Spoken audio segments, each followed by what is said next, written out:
आओ मैं खाना खाना है करके कैसे करेगा, फिर मैं लाओ भाई ले आओ जाओ, तो खाओ ऐसे करके ले लिया, फिर खा लिया, फिर आधा तोड़ के दे दिया, फिर आधा खींच लिया, ऐसे करके खुद 2.5 खा गए। उनको लग रहा है कि मैं 1.25 खा रहा हूँ, लेकिन खा 2.5 गए। और फिर दिन भर अरे चंदन मेरा पेट फूल गया है, सोडा पिलाओ चल रहा है। मन तो सबका करता है कि एक ऐसा रोल हो जिसमें मुख्य चरित्र आप हों। वो जाके शायद वो जगह बनाने में ही इतना टाइम लगा जो, क्योंकि लेकिन अब वो मेरे को वो मुख्य चरित्र मिल रहे हैं, लोग खुद बुला के एक तरह का रोल दे रहे हैं। क्योंकि एक टाइम पे मैंने रोल करना बंद भी कर दिया था। 5 साल मैंने कोई फिल्म साइन ही नहीं की थी। फिर मैंने सनक साइन की थी। मुझे लगा कि मैं फिल्मों में, मुझे लगता था कि मैं वेस्ट हो रहा हूँ, मुझे मज़ा भी नहीं आ रहा था, क्योंकि रोल में कुछ होता नहीं था। उसमें मैं कोशिश करता था अच्छा करने की, लेकिन वो मेरी गुरु की सीख थी कि जो भी आपको काम मिले उसको अच्छे से ख़त्म करो, उतना ही था। लेकिन अब बड़ा मज़ा आ रहा है। जब बॉम्बे गया तो क्या हुआ कि बहुत ही डार्क फेज था वो, कि आपके पास 3-4 साल कुछ काम नहीं है। एक टाइम के बाद ये जो मेरे दोस्त देख रहे हैं ये भी बोलते हैं वापस आ जाओ। सब अच्छा काम कर रहे थे, मेरे से बहुत आगे निकल गए थे। तो मैं अभी कॉलेज से निकल के वहाँ चला गया, मतलब सड़क नापने और ये करूँगा वो करूँगा, आर्ट सिनेमा। और यहाँ पे लोग देर बदर चढ़ रहे थे अपने कंपनीज में, कोई कॉर्पोरेट हेड बना हुआ है, कोई कुछ बना हुआ है। तो लोग बोलते आ जा यार, मैं अपनी कंपनी में तो नौकरी दिलवा देता हूँ, कुछ कर ले यार, कुछ क्या कर रहा है वहाँ पे, इधर आ जा, कुछ पैसे चाहिए क्या यहाँ। तो मैं कई बार आते आते ना मेरे फिर उनको शर्म आने लगी। मैं फिर दिल्ली आना ही बंद कर दिया मैंने, कि मुझे लगता था कि ये लोग जब मिलेंगे तो मुझे पूछेंगे क्या कर रहा है, तो मेरे को जवाब ही नहीं होता था। बॉम्बे में छोले भटूरे मिल ही नहीं सकते, नहीं ही मिल सकते, ये तय होगी बात। कोई कितना ही बोल रहे यहाँ जाके खा लो, सायन में जाके खा लो, कैलाश पर्वत में जाके खा लो, यहाँ नहीं मिल सकते, ये हो ही नहीं सकता। आपको नहीं मिल सकते छोले भटूरे यहाँ पे। आप यहाँ पे लोग, कई बार मैं जैसे ड्राइवर को बोलता हूँ कि यार वहाँ पे रोको यार, वहाँ छोले भटूरे, उससे नहीं सर यहाँ नहीं है, वहाँ पे खाइए, हल्दीराम में खाइए, यहाँ कहीं। पहले नहीं, उनको पता नहीं है, आप गलत नहीं हो सकते कोई छोले भटूरे, यहाँ पे कोई नहीं गलत बना सकता। फिर सांता क्रूज के ऑफिस से पैदल गया था घर, 4 बंगला, कि दिस इज इट। ये कमीने से पहले की बात है, आई थिंक 1 साल 1.5 साल पहले की बात है। मतलब हो गया बस, रैप जैसे करके। और मैं आ रहा था, मेरा रूममेट फ़ोन के बोला भाई थोड़ा कोलगेट ले आइयो, टूथपेस्ट ख़त्म। नहीं यार, आर्टिस्ट की पीड़ा कोई समझता ही नहीं है। एक आदमी इतनी बड़ी, एक फरहान अख्तर, रितेश सिद्धवानी की पिक्चर साइन करने की सोच रहा है, ये बोला यार तो कोलगेट टूथपेस्ट ले आया, क्या है सर? मैंने क्या है, कहाँ हो तुम लोग, क्या सोच क्या है तुम्हारी?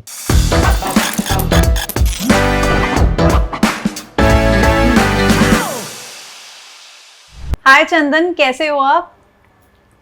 मैं बहुत बढ़िया हूँ, और आई थिंक 2-3 महीने में फिर से मुलाकात हो रही है। 2-3 महीने हो गए आई थिंक इस चीज को। आप ही के शहर में वापस फिर आ गया मैं। एग्जैक्टली। और आज इतने अच्छे टाइम पे आए हो, इतनी अच्छी बारिश हो रही है दिल्ली में। हाँ। तो आज भोपा स्वामी बाबा जी के बिना क्या कर रहे हैं दिल्ली में, कैसे प्लान बना रहे हैं? यार मैंने एक और फिल्म की थी, फिल्म का नाम है वो 3 दिन। तो वो 3 दिन एक कॉमेडी है जिसमें संजय मिश्रा जी हैं, राजेश शर्मा जी हैं, मैं हूँ, और एक बहुत ही एक रिक्शे वाली कहानी है जिसके रिक्शे में सवारी मैं बन के बैठ जाता हूँ। हाँ। और उनको 3 दिन तक घुमाता हूँ। ओके, तो 3 दिन की स्टोरी है। 3 दिन की स्टोरी है। नाइस। अच्छा, संजय मिश्रा जी तो आपको पता ही है कि वो कॉमेडी के किंग हैं, वो बहुत टाइम से कॉमेडी कर रहे हैं। कोई ऐसी पर्टिकुलर फिल्म है जो आपको उनकी बहुत पसंद हो, कोई ऐसी कॉमेडी फिल्म? अरे माँ, ऐसे उनका रहता है ना, वो रियल लाइफ में भी ऐसे ही रहता है। हाँ। है ना, जैसे कल हम लोग गए छोले भटूरे, आओ मैं खाना है करके कैसे करेगा, फिर मैं लाओ भाई ले आओ जाओ, तो खाओ ऐसे करके ले लिया, फिर खा लिया, फिर आधा तोड़ के दे दिया, फिर आधा खींच लिया, ऐसे करके खुद 2.5 खा गए। उनको लग रहा है कि मैं 1.25 खा रहा हूँ, लेकिन खा 2.5 गए। और फिर दिन भर अरे चंदन मेरा पेट फूल गया है, सोडा पिलाओ चल रहा है। तो काफ़ी मज़ा आ रहा है, वो बहुत मज़ा आता है उनके साथ, और सेंस ऑफ ह्यूमर जो उनका है उनके साथ काफ़ी मैच करता है। तो कॉमेडी किंग तो है उनकी। मेरी फिल्म, मुझे काफ़ी फिल्में पसंद है एक्चुअली। आई थिंक वो एक ऑल द बेस्ट भी होगी, बिकॉज़ उसमें तो उन्होंने कमाल कर दिया था। ऑल द बेस्ट में तो उन्होंने बहुत किया। इनफैक्ट अभी जो उनकी भूल भुलैया देखी मैंने, उसमें काफ़ी मज़ेदार रोल था, और एप्पल सिंह बने थे वो जब वर्ल्ड कप आया था। तो मज़ेदार है, मतलब उनकी जर्नी भी बहुत इंस्पायरिंग है। उनकी जर्नी तो बढ़िया है, और आप तो दिल्ली के ही हो, तो आपकी जर्नी तो हम खुद देखते आ रहे हैं इतने टाइम से। तो मुझे एक बात बताओ, आपकी शुरुआत हुई रंग दे बसंती से। पहले तो ये बता दो लोगों को, क्योंकि बहुत लोगों को नहीं पता कि आप रंग दे बसंती में थे। एक्चुअली ना, रंग दे बसंती जो है वो मेरी फिल्म है भी और नहीं भी है। उसका कारण ये है कि मैं तब कॉलेज में था जब इस फिल्म का मैंने ऑडिशन किया था, और बहुत ही तब मैं एक्टर इतना था भी नहीं, मैं एक्चुअली नाटक थिएटर कर ही रहा था, तब मैं कुछ 22-23 साल का रहा हूँगा और मैं कॉलेज में था और वो मैंने ऑडिशन किया और मैं चला गया था सेट पे। तो वो 3 महीने सेट पे मैंने ऐसे ही खाते गाते गुजारे थे, मतलब मुझे कुछ इतना आता नहीं था। लेकिन कमीने एक्चुअली मेरी फर्स्ट फिल्म है, जब मैंने पूरी प्रॉपर एक्टिंग ट्रेनिंग थिएटर करने के बाद मेरे को पहला मौका विशाल भारद्वाज ने एज एन एक्टर मुझे मिला, वो है कमीने। ओके लेकिन कमीने के बारे में मैंने एक चीज पढ़ी, अब आप बताना, जो जब आपने उसका ऑडिशन दिया you didn't have any script, is it true? किसका?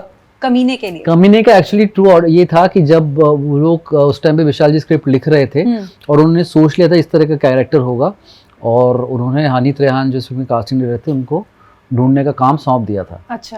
तो उस दौरान मैंने वो ऑडिशन किया था। जब मेरे को पहली बार हनी ने उसका ऑडिशन लिया था तो बोला था कि कैरेक्टर का खाका समझाया था कि ये ऐसा है वैसा है इस तरह का है। उस टाइम पे मैंने एक इम्प्रोवाइज किया था ऑडिशन और स्क्रिप्ट मुझे बाद में जाके मिली थी। ओके ओके सो आपका बहुत ही आइकॉनिक कैरेक्टर था कमीने में, देन आश्रम में आपने इतना कमाल का काम किया। आपके अगर हम प्रोजेक्ट्स देखते आए हैं ना तो बहुत ऐसा लगता है कि बहुत अलग तरह के आपने प्रोजेक्ट्स नहीं है, क्योंकि आपने अपने बहुत एक्सपेरिमेंट किया कैरेक्टर्स को लेके। कोई ऐसी पर्टिकुलर चीज होती है जो आप स्क्रिप्ट में हमेशा देखते हो, या ऐसा कुछ कभी रहा जब आपने एक्टिंग शुरू करी कि गुडी गुड एक्टर बनना है, गुडी गुड हीरो बनना है, या बैड बॉय टाइप के roles you know I love to play? नहीं एक्चुअली ऐसा नहीं था। जो एक कड़वा सच ये है कि शुरू में जब मैंने फिल्मों में काम करना शुरू किया उस टाइम पे लीड रोल के लिए आपको कंसिडर किया जाता नहीं था। तो कुछ ही नाम हैं जिनको वो फिल्म करने का मौका मिलता था, बाकी जितने दूसरे एक्टर्स थे उनको दूसरे तरह के किरदार मिलते थे। तो मुझे उन किरदारों में से चुन के फिल्टर करके फिल्म चुननी पड़ती थी, क्योंकि मुझे लगता था कि अगर मैं कोई भी फिल्म करूं और वो कोई बना रहा है वो फिल्म रिलीज हो ना हो, कई बार ऐसा होता मैं कुछ फिल्म करता था तो फिल्म बनती थी लेकिन वो फिल्म रिलीज नहीं होती थी, तो आपका पूरा वक्त ज़ाया होता था क्योंकि इसने देखा ही नहीं है, वो कहीं आएगी ही नहीं। फिर वो स्ट्रगल जो आपका संघर्ष है उसके बाद आप सोचते थे कि अगर मैं ये फिल्म करूँगा इसमें ये सितारा है और मैं ये रोल करूँगा तो मैं कैसा दिखूंगा, क्योंकि मेरे लायक कुछ ज़्यादा काम होता नहीं था उसमें। तो वो सोच के फिर दूसरा फिल्टर लगा के फिर तीसरा फिल्टर होता था कि चलो ये फिल्म कर सकते हैं लेकिन रोल कैसा है, क्या इसमें पैसे कम मिल रहे हैं या पैसे ज़्यादा मिल रहे हैं या रोल कैसा है, तो इतना कुछ सोचना पड़ता था। उसके बाद एक फिल्म में साइन करता था या करता था। तो कई बार ऐसा था कि 2-2 साल 1-1 साल मेरी फिल्म ही नहीं आती थी। लेकिन वो चीज़ अभी बदल गई क्योंकि OTTs वगैरह, जैसे आश्रम में कहीं भी जाता हूँ दिल्ली में इतने लोग मिलते हैं, सबने जपनाम और सबने आश्रम देख रखा है। तो पावर जो है इस मीडियम का बहुत बढ़ गया है। तो मेरा ऐसा कुछ उस टाइम था नहीं, मतलब मन तो सबका करता है कि एक ऐसा रोल हो जिसमें मुख्य चरित्र आप हो। वो जाके शायद वो जगह बनाने में ही इतना टाइम लगा जो, क्योंकि लेकिन अब वो मेरे को मुख्य चरित्र मिल रहे हैं, लोग खुद बुला के एक तरह का रोल दे रहे हैं। क्योंकि एक टाइम पे मैंने रोल करना बंद भी कर दिया था। 4-5 साल मैंने कोई फिल्म साइन ही नहीं की थी। फिर मैंने सनक साइन की थी। मुझे लगा कि मैं फिल्मों में, मुझे लगता था कि मैं वेस्ट हो रहा हूँ, मुझे मज़ा भी नहीं आ रहा था क्योंकि रोल में कुछ होता नहीं था। उसमें मैं कोशिश करता था अच्छा करने की, लेकिन वो मेरी गुरु की सीख थी कि जो भी आपको काम मिले उसको अच्छे से ख़त्म करो। उतना ही था। लेकिन अब बड़ा मज़ा आ रहा है। अच्छा। हाँ। अच्छा, आपसे अगर मैं पूछूं, जो मुझे लगता है that is a different thing, but आपसे अगर मैं पूछूं कि आपकी लाइफ का टर्निंग पॉइंट प्रोजेक्ट कौन सा रहा है अभी तक? देखिए 2 रहे हैं एक्चुअली। पहला मेरे लिए कमीने था, जहाँ मुझे पहला मौका मिला और मुझे फिल्मों में आने का मौका मिला। उसमें 2 चीज़ें अच्छी और बुरी दोनों हुई। अच्छी चीज़ ये हुई कि लोग मुझे जानने लगे as an actor, Vishal Bhardwaj film में आए हो। लेकिन उसकी वजह से उसी दिन मेरे को दोस्त बता रहे थे कि यार तुम्हारी बड़ी शुरुआत बड़ी डिफिकल्ट रही, क्योंकि आपने पहले ही इतनी अच्छी फिल्म कर ली, इतना आपका हो गया, उसके बाद उसको मैच करना कोई स्क्रिप्ट को, मुझे किसी का स्क्रिप्ट दिया ही नहीं, मुझे मिली ही नहीं वैसी स्क्रिप्ट। उसके बाद वैसी स्क्रिप्ट मुझे मिली जाके 3 साल बाद D-Day में, जब मैंने निखिल अडवाणी की फिल्म की, उसमें मुझे काफ़ी उसमें क्रिटिकल सक्सेस मिला। तो उस तरह के काम मुझे बहुत कम आने लगे, क्योंकि आप एक जगह पे जब आप शुरू करते हो तो आप उससे नीचे नहीं जा सकते। तो इसलिए मैं कुछ आलतू फालतू की फिल्में भी मैंने नहीं की कि कोई भी फिल्म कर रहा हूँ ऐसे। तो वो एक अच्छा। दूसरा टर्निंग पॉइंट मेरे लिए था आश्रम, क्योंकि उससे एक नया युग शुरू हुआ, एक नया मीडियम पैंडेमिक के बाद जो शुरू हुआ है उसका आइकॉनिक काम आश्रम बना। तो जब आप मुंबई जा रहे थे, क्योंकि सपने बहुत लोग देखते हैं और दिल्ली में अगर हम रहते हैं तो वहाँ पर तो अब थिएटर पर बहुत पहले से शुरू हो गया था, कॉलेजेस इतने अच्छे हैं, वहाँ पर भी अपॉर्चुनिटीज लोगों को मिलने लग गई, स्ट्रीट प्ले शुरू कर दिया, तो सपने बहुत लोग देखते हैं। मुंबई जाने का सोचते ही बहुत लोग हैं, लेकिन जो लोग मुंबई जाते हैं, ये मेरे पर्सनल मेरे अपने प्राइवेट ग्रुप में ये चीज़ मैंने खुद देखी है कि लोग मुंबई जाते हैं एंड देन 1 महीना 1.5 महीना उसके बाद कहते हैं यार नहीं हो रहा, बहुत स्ट्रगल है। ऐसा फेज आपका था शुरुआती दिनों में जब आप मुंबई गए? एक्चुअली ऐसा फेज रहा है। ऐसा फेज क्या कि मैंने जब शुरू किया, मैं जब बॉम्बे गया तो क्या हुआ कि बहुत ही डार्क फेज था वो, कि आपके पास 3-4 साल कुछ काम नहीं है। एक टाइम के बाद ये जो मेरे दोस्त देख रहे हैं ये भी बोलते हैं वापस आ जाओ, सब अच्छा काम कर रहे थे, मेरे से बहुत आगे निकल गए थे। उस कि मैं अभी कॉलेज से निकल के वहाँ चला गया, मतलब सड़क नापने और ये करूँगा वो करूँगा, आर्ट सिनेमा, और यहाँ पे लोग दर बदर चढ़ रहे थे अपने कंपनीज में, कोई कॉर्पोरेट हेड बना हुआ है, कोई कुछ बना हुआ है। तो लोग बोलते आजा यार मैं अपनी कंपनी में तो नौकरी दिलवा देता हूँ, कुछ कर ले यार, तू कुछ क्या कर रहा है वहाँ पे, इधर आजा, कुछ पैसे चाहिए क्या यहाँ। तो मैं कई बार आते आते ना मेरे फिर उनको शर्म आने लगी, मैं फिर दिल्ली आना ही बंद कर दिया मैंने, कि मुझे लगता था कि ये लोग जब मिलेंगे तो मुझे पूछेंगे क्या कर रहा है, तो मेरे को जवाब ही नहीं होता था। तो मैंने दिल्ली आना ही बंद कर दिया, लोगों से मिलना बंद कर दिया, लोगों से बात करना बंद कर दिया। तो वो एक्चुअली 1-1.25 महीने तो कुछ नहीं है, ये एक्चुअली जो है ये जीवन जो है ये पूरा जीवन काल आपको देना पड़ता है। कि उसी दिन मैं एक वर्कशॉप कुछ एक्टर्स का ले रहा था, वो कुछ लोग मुझसे सवाल पूछ रहे थे, इंटरैक्टिव सेशन था, तो मैंने सबको बोला कि अगर आप अभिनय कर रहे हैं तो आपको एक टाइम फ्रेम तो आप मत ही दीजिए। जब आप जर्नलिस्ट बनती हैं तो ऐसा तो नहीं कि मैं 1.5 महीने देखूंगी उसके बाद देखती हूँ मैं कुछ पार्लर खोल लूंगी, ऐसा तो होता नहीं है ना। कितना, और सिर्फ पैशन नहीं, एक तरीका होता है, आपने सीखा होगा, पढ़ा होगा, फिर उसको परखा होगा, फिर जाके ऑब्वियसली आई एक्सेप्ट कि एक एक्टर का जीवन बहुत डिफिकल्ट होता है, क्योंकि उसमें मौके कम मिलते हैं।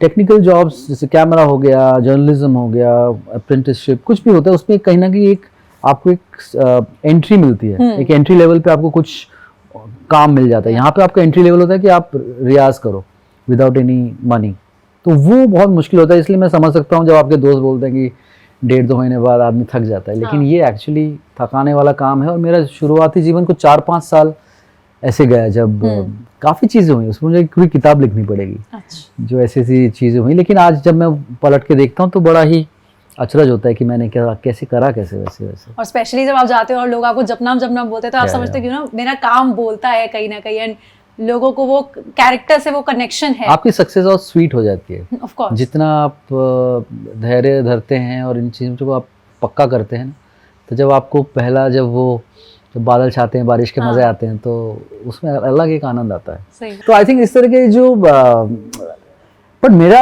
नजरिया भी, मैं एक्टिंग को बहुत लोग कैसे कल बोल रहे थे यार सीरियस मत लो लाइफ को, एक्टिंग को सीरियस नहीं लेना चाहिए, किसी ने बोला, किसी सीनियर एक्टर ने। तो मुझे लगा ठीक है, लेकिन वो सीरियस मत लो कहाँ से आता है? वो तब आता है जब आप समझ चुके हैं, जब आप उतना समझ रखते हैं। सही बात है। कुछ पहला आदमी शुरू से जब पहली दिन क्लास में जाए और उसको बोले कि यार ये एक्टिंग मत सीरियसली लो, यार ये कुछ करने की चीज़ थोड़ी ना है, तो बोलेगा अच्छा ऐसा है क्या? पहले आप उसको सोचो, पहले आप समझो, तब आप उस विधा को तोड़ सकते हैं। राइट। तो मुझे लगता है कि एक्टिंग एक्चुअली बहुत सीरियस प्रोफेशन है, बहुत सीरियस काम है। हमारे देश में इसको उतना सीरियसली लिया नहीं जाता है। तो ये पहले समझना बहुत ज़रूरी है कि it's a very serious job. बाद में आप बोल सकते हैं इंटरव्यू में 30 साल बाद कि यार इट्स नथिंग, लेकिन वहाँ तक पहुँचने के लिए बहुत सीरियसली लेना पड़ता है। इतने डायरेक्टर्स के साथ काम किया, इतने अच्छे अच्छे एक्टर्स के साथ आपने साथ में काम किया, अच्छे अच्छे को एक्टर्स मिले, सब कुछ हुआ, प्रोजेक्ट्स अच्छे मिले, कहानियां भी अच्छी मिली, सब कुछ अच्छा हुआ। कोई ऐसे एक्टर या डायरेक्टर के साथ अभी तक काम किया जिनकी किसी बिहेवियर ने, किसी के एटीट्यूड ने या किसी के काम करने के तरीके ने आपको बहुत सरप्राइज किया हो और ये आपने उनके लिए सोचा नहीं था? जैसे निखिल अडवाणी है। निखिल अडवाणी को जाना जाता है कि काफ़ी लोग बोलते हैं कि वो बहुत गुस्सा करते हैं सेट पे, और निखिल अडवाणी बहुत गुस्से में रहते हैं, लेकिन मैंने उनका गुस्सा देखा दूसरों के प्रति। मतलब फिर मुझे एक टाइम पे ना मुझे लगा कि इनमें तो गुस्सा है ही नहीं, वो इतना प्रेम था, इतना प्यार था। उनसे रिसेंटली निखिल अडवाणी उनको मिला, ऐसे ही मिलने गया था उनका ऑफिस पे, क्योंकि मैं उनको बहुत प्यार करता हूँ और वो मुझे बहुत चाहते हैं। तो मेरे को ऑफिस में बुलाया, बहुत शानदार बड़ा सा ऑफिस था उनका ऑफिस में रूम में बैठा।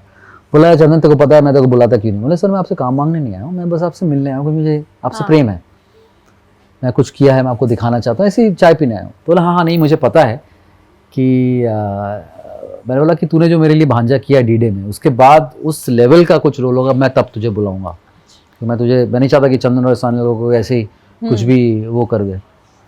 तो ये साइड निखिल अडवाणी का सबको पता नहीं है। सबको लगता है निखिल अडवाणी बहुत गुस्सा करते हैं और बड़े गुस्से वाला आदमी है और सीरियस है, लेकिन वो है नहीं actually. He has lot of love in him. तो ये मुझे बहुत सरप्राइजिंग लगता है कि लोगों को जब लगता है। But I think that's what how people are also misunderstood in Yeah. The real life कि कोई ऐसा है तो ऐसा ही रहेगा, पर ऐसा है नहीं। अच्छा, लास्ट टाइम जब हम मिले थे आश्रम के टाइम पे, तो आपने मुझे बताया था एक किस्सा जहाँ पर प्रकाश झा जी ने आपको डांट लगाई थी छोले भटूरे खाते हुए। तो आज तो प्रकाश झा ही नहीं है और आज आप आश्रम के लिए भी दिल्ली नहीं आए हो, तो आज आपने छोले भटूरे खाए या नहीं खाए ये बता दो। अरे यही खाए मैंने, ये हमारी पब्लिसिस्ट भी यहीं बैठी है, मेरे को आंखें दिखा रही है। हाँ। तो आप लोग को भी पर ये मुझे छोले भटूरे ना खाए ना मैं रह नहीं पाता हूँ मुझे, और मैं दिन में 2 बार खा सकता हूँ छोले भटूरे। पर एक्चुअली बिकॉज मैं बॉम्बे में रहता हूँ ना, बॉम्बे में छोले भटूरे मिल ही नहीं सकते। सही बात है, नहीं ही मिल सकते, ये तय हो गई बात। कोई कितना ही बोल रहे यहाँ जाके खा लो, सायन में जाके खा लो, कैलाश पर्वत में जाके खा लो, यहाँ नहीं मिल सकते, ये हो ही नहीं सकता, आपको नहीं मिल सकते छोले भटूरे।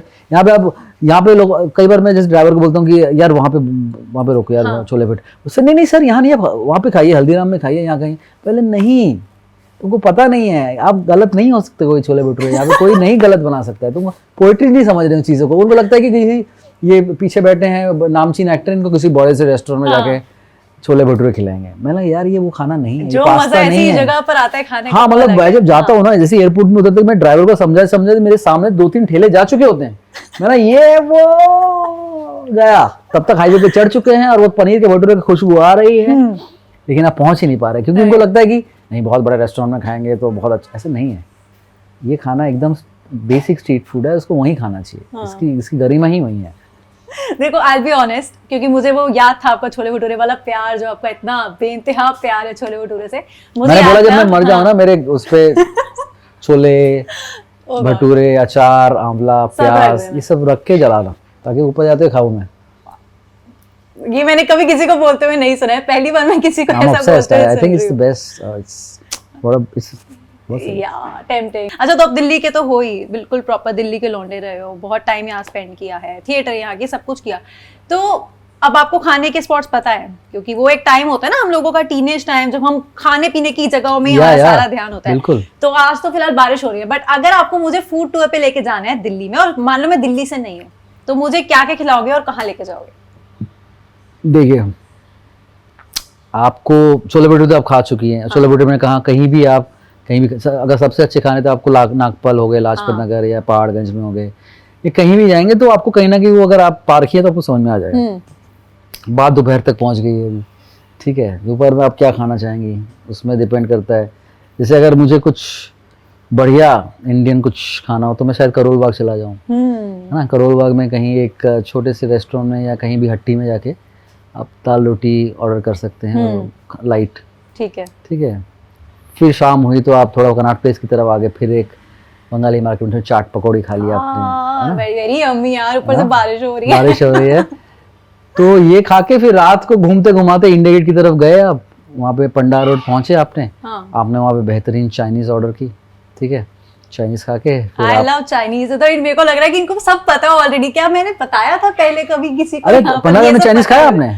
पंडारा रोड का चाइनीज आई थिंक मैंने एक बार खाया है, one of my friends stay there. हाँ, अगर आप मजनू का टीला नहीं गई हैं और वहाँ पे तिब्बतन खाना है तो आपको वहाँ मिल जाएगा, लाफिंग। हाँ, तो फिर आपको पता है, और फिर एक आइसक्रीम इंडिया गेट पे चलते हुए।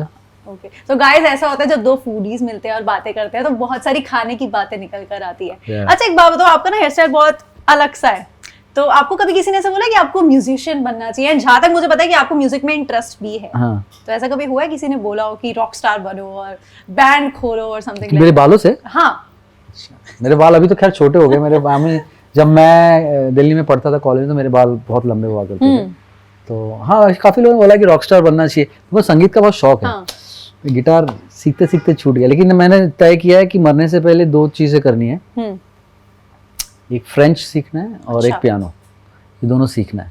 इंटरेस्टिंग, है ना। ये 2 चीज़ करके पेरिस के किसी बार में बैठ के,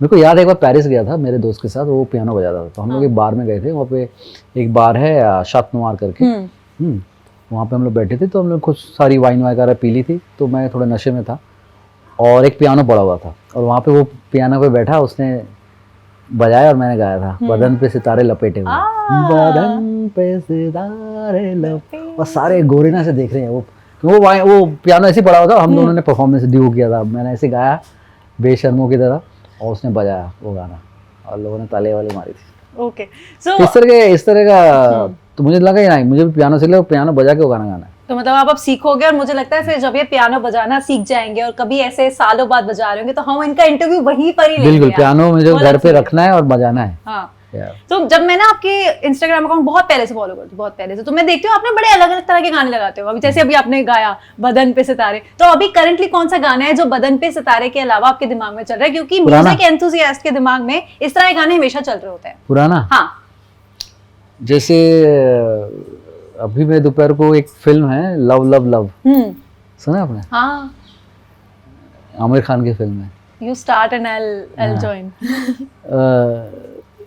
वादा किया था आने का मैंने, देखो मैं आ गई, ना ना ना ना ना ना ना ना ना ना ना ना गई। आलिशा चीना का गाना है, वो गाना मेरे दिमाग में बज रहा है सुबह से। तो ऐसा कभी प्लान है कि कोई, या प्लान है या विश लिस्ट में कि कभी कोई इस तरह की फिल्म करो जिसमें आप कुछ बैंड में हो और जैसे you know rock on type film? एक मैं आपको वो बताता हूँ एनेक्डोट। मेरे को रॉक ऑन में रोल मिला था, अच्छा। अर्जुन रामपाल वाला, लेकिन वो मुझे मिला नहीं। अच्छा उसमें I came very close to being a rock musician. तब मेरे I think they wanted a senior actor, अच्छा ऐसा कुछ। So I was very young for that role, they said. But वो एक रोल था जो मैं कर सकता था, मुझे ऑलमोस्ट मिलने वाला। ओके बट देन उसका थोड़ा बुरा लगा कि हाँ, उस टाइम बुरा लगा था। मैं एक्चुअली सांता क्रूज के ऑफिस से पैदल गया था घर, चार बंगला, कि दिस इज इट। ये कम्युनिटी से पहले की बात है, आई थिंक 1 साल 1.5 साल पहले की बात है। मुझे लगा हो गया बस, आई हैव अराइव्ड ऐसे करके। और मैं आ रहा था, मेरा रूममेट फोन के बोला भाई थोड़ा कोलगेट ले आई हो, टूथपेस्ट खत्म। मैंने यार आर्टिस्ट की पीड़ा कोई समझता ही नहीं है। एक आदमी इतनी बड़ी, एक फरहान अख्तर, रितेश सिद्धवानी की पिक्चर साइन करने की सोच रहा है, ये बोला यार तो कोलगेट टूथपेस्ट ले आया यार, क्या छोटी क्या चीज इधर? मांग ली। मैंने क्या है, कहाँ हो तुम लोग, क्या सोच क्या है तुम्हारी।